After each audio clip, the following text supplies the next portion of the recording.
صباح الفل عليكم. قبل ما ابدا اي حاجه، بس الاول الفيديو ده هيكون اول فيديو لينا على اليوتيوب ان شاء الله. طبعا احنا مكسرين الدنيا على الانستجرام والتيك توك كالعاده، عايزين بقى نخش اليوتيوب كمان. اول حاجه بس اعرفكم انا مين. انا يوسف الحداد، صاحب بيج ستانس ستوديو. انا فوتوغرافر وفيديوغرافر الاثنين، بس فيديوغرافر عربيات، مش بني ادمين. مالناش في البني ادمين، احنا بتوع عربيات، الادرينالين بيجري في دمنا. عندنا النهارده ايفنت مميز جدا في مكان اسمه عين الحياه تبع ميري، اسمه ام ايفنت. لا والدنيا هناك حلوه، في اكتر من 150 عربيه، بايكرز، مستر كورد جاي يغني، في حاجات كتيره قوي، وفي شقاوه كده هتحصل برضه بيني وبينكم يعني. يلا بينا مع بعضنا كده ننقل ايه كل اللي موجود. يلا بينا.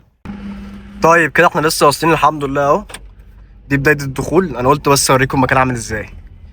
ده اللي ما يعرفش يعني اسمه منتجع عين الحياه في مصر القديمه. ما مكان حلو ولطيف يعني. هو فكره ان هو واسع قوي، كله كافيهات بقى ومطاعم، تنزل انت والاسره الكريمه. وفي هنا بحيره جوه هنا. كده احنا وصلنا والعربيات راكنه فوق اهي. هو ده الايفنت، هنركن ويلا بينا نخش. طيب يا جماعه، ده الدخول بتاع الايفنت اهو. دي البوابه هنا، المقطم زي ما احنا شايفين، ودي البحيره اللي قلت لكم عليها، وده الكوبري بتاع الحضارات.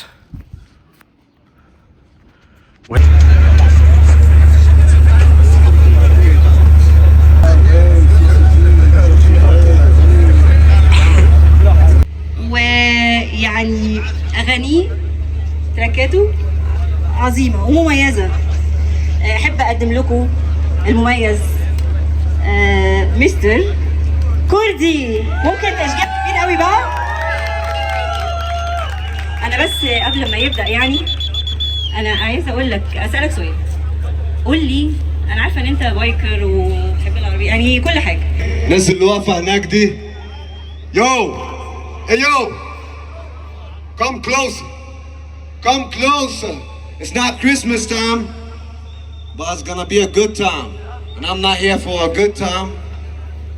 I'm here to enjoy and to entertain my boys. Put your hands in the air. Hey, hey. Say what? Put your hands in the air. You know who? Southside.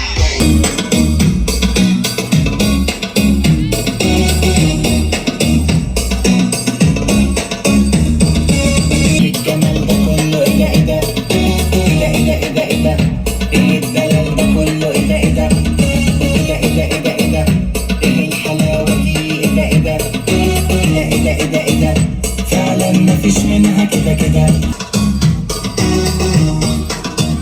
فعلا مفيش منها.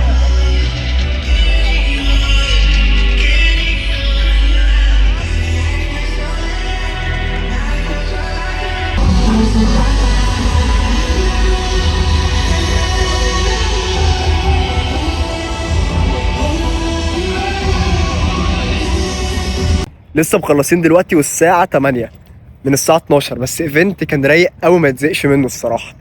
يعني تسلم ايدك يا ماري انت وبقيه التنظيم، حاجه كانت تحفه.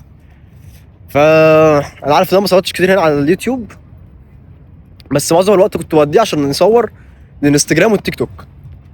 فاللي ما تلاقوش هنا هتلاقوه هنا، واللي مش موجود عندي على الانستجرام والتيك توك هستناه ينورني ويشرفني ستانس ستوديو، عشان هتشوفوا الفتره الجايه شغل رايق قوي. يلا اشوفكم في فلوج تاني.